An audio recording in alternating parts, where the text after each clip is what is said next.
Tennessee father k.illed his 5-year-old a.utistic son then hid his body, p.olice. A Tennessee father admitted to killing his 5-year-old autistic son and hiding his body, law enforcement said, ending hope the boy would be found alive. Joseph Ray Daniels, 28, faces a count of criminal homicide.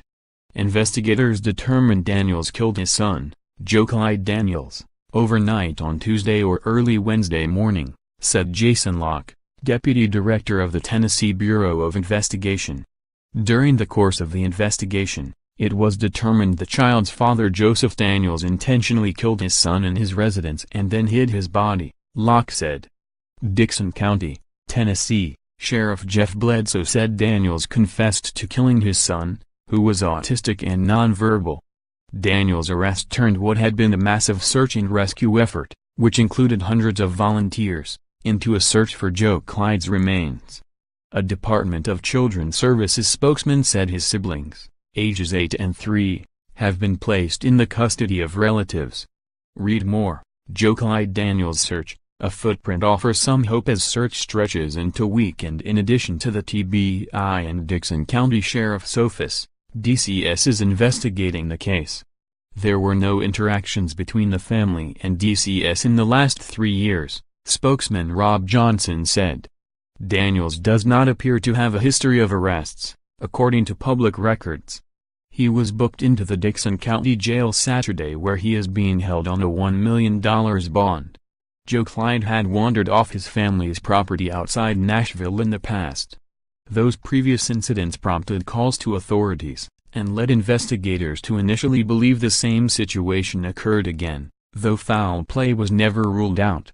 Clyde was first reported missing on Wednesday at 7 a.m., said TBI, which added the boy was wearing pajamas when he went missing.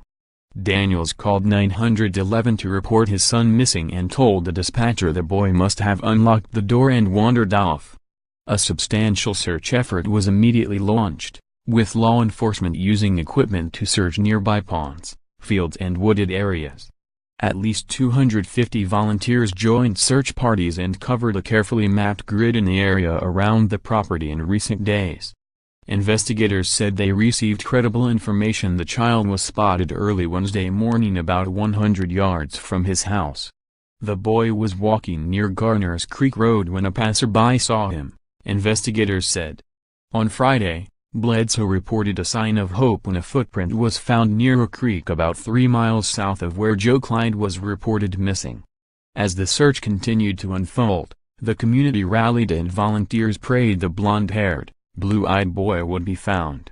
Bledsoe said on Saturday he was not surprised, but impressed by the community support.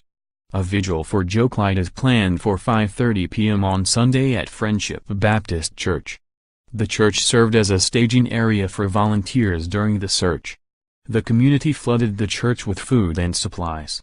Because the investigation is ongoing, many details surrounding the boy's death remain unknown. At a news conference on Saturday, investigators did not reveal the break that shifted the case into a criminal investigation. Locke said it was at the request of District Attorney General Ray Crouch that TBI agents changed the focus to a criminal investigation.